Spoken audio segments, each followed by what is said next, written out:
Hey guys, I hope you're all doing absolutely amazing. It's Maryam Amaria here.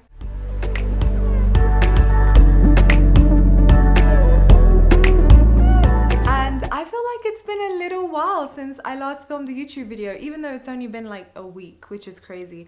But that is genuinely how much I love filming for you guys now. So I'm excited to be back here filming for you all. Today, I'm going to be sharing a few psychologically proven hacks that will enable you to become a high functioning and confident individual. I get so many messages from people asking me how it is that they can improve their self-esteem, how it is that they can become more productive during the day. And these hacks are very small things that you can start doing within yourself and within how it is that you treat people around you that is really going to help you get stuff done. It's really going to help you increase your self-esteem, become more confident.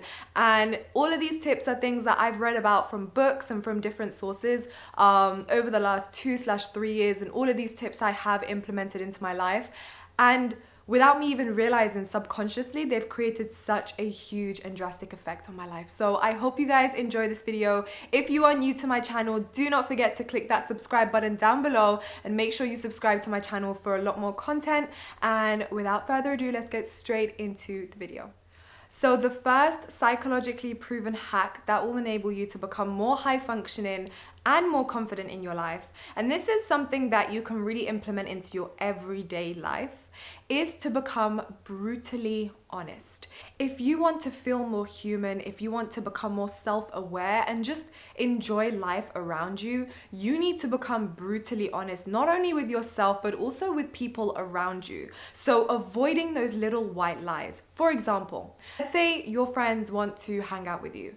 Become brutally honest. If you're busy working on something, if you're busy grinding, if you're just not feeling it, let them know that you're just not feeling it and that you are busy working or you're busy building something. Let's stop with the white lies of, oh, I feel really ill, I don't feel well. And this was something that I used to do, I'm not gonna lie. So it took me a little bit of practice to be able to stop. Your opinions are valid, but yet sometimes we feel that they're not valid enough. So what we do is we hide them with these little white lies. Learn when it is that you need to just say no because you're busy doing something else, instead of giving people white lies because you feel like your reasoning isn't valid enough. Be confident in the decision that you've chosen and let them know what that decision is. And naturally, you will start to feel so much more confident and valued when it comes to what it is that you need to say. The second psychology hack. I'm sure you guys have heard this saying that goes, what's right for you is not always popular, and what's popular is not always right for you. So essentially what that means is stop trying to make other people happy. Stop listening to what other people have to say and allowing that to affect you and what it is that you want to achieve. Say you have a goal that you want to achieve, or you have a new business idea, or let's say a new skill that you want to learn and you want to master. And then you have people around you telling you shouldn't do that, it's not going to work for you, that sounds like a rubbish business idea. Honestly, there's so many other things out there that are like that, etc., etc. You have two options here. You can either listen to them and let them affect your results, let them affect what it is that you do, or you can understand that, you know what, we have a difference in opinion here, but that's not going to stop me from achieving what it is that I want to achieve. So sometimes it's just about going the opposite route, the route that's right for you. And sometimes that's not the route that everyone else is taking. One of my mentors said to me once, and this quote really stuck with me, and it basically goes, observe the masses and do the opposite. And this has got more so to do with entrepreneurship, and not everyone here on my YouTube channel is an entrepreneur, but this more so has got to do with entrepreneurship. Sometimes what everyone else is doing isn't necessarily the right thing for you. Sometimes the right thing for you might be something different. And when you do something different, you are gonna get a lot of people that tell you that it's not gonna work and that you shouldn't do it, etc., etc. But the key tip here is to never let that get to your head and never listen to them. It may even be family members or very, very close and dear friends to you that are telling you this, which I know is extremely hard because it's gonna get to you and you're gonna think, like, I wanna make these people happy and what I'm doing right now clearly isn't. But at the end of the day, sometimes you need to be a little bit selfish and understand that what is right for them isn't always right for you. It's not gonna be the same thing. So I would honestly say, listen to whatever it is that they're saying and then just go and do whatever it is that you were gonna do anyway. Tip number 3 is to constantly be present. If you want to experience life in the most fullest possible way and the most vivid way and the most conscious way possible, and you want to feel a lot more self-actualized with your life, you need to start becoming extremely present in all scenarios. So for example, let's say you are at a gathering. Instead of being on your phone or instead of just listening to what they're saying, but in your head you're thinking about something else, stop and actually take in your surroundings. Start listening to people without an intention of engaging with them. Just listen to what they have to say. And that will help you feel a lot more present in general. Another great thing that you can do is a lot of mindfulness exercises.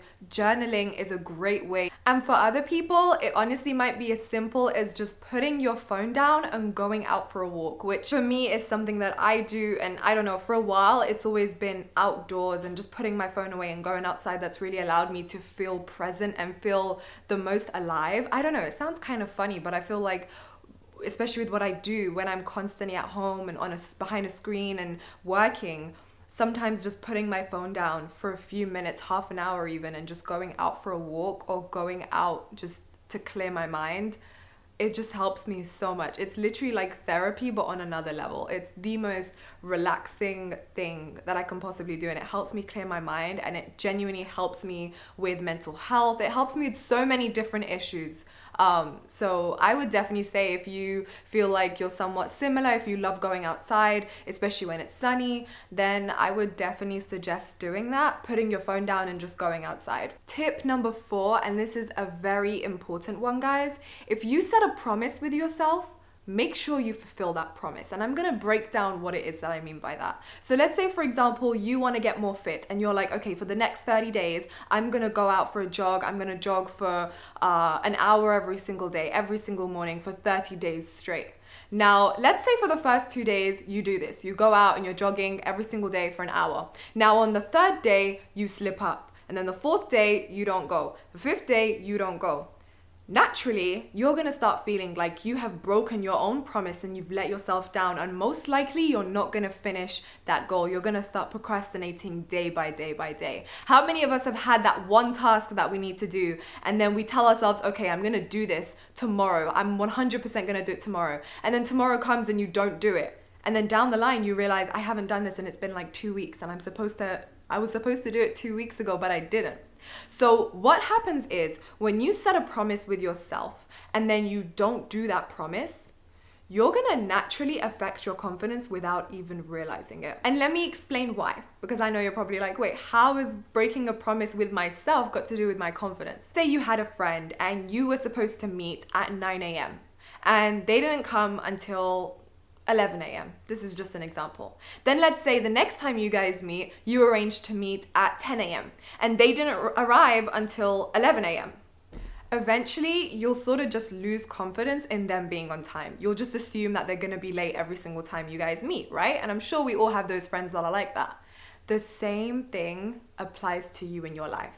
If you set a promise with yourself and then you don't fulfill it, or you don't complete the task that you had in mind or that you said you were gonna do, naturally, over time, you're actually gonna start affecting your confidence. Challenge yourself for the next month to be extremely conscious of all promises that you set to yourself. So if, for example, you say you're gonna do a task on this day, or you set a plan or a challenge for yourself of, I wanna get more fit, or I wanna start a new project, or whatever it might be, make sure you get that task done in the set time that you had in mind, or that you promised yourself to do it. And I know sometimes procrastination can play a role and all of these different aspects come into play, but I'm strictly here just talking about you setting promises to yourself. Make sure you keep them, because if you don't and you break those promises, just like how over time with your friend, you'll start losing confidence in him or her, you'll also start losing confidence in you the exact same way. The last hack that I'm going to be sharing with you all today, and this is something that has really helped me over the past 2 years and I've implemented drastically into my life,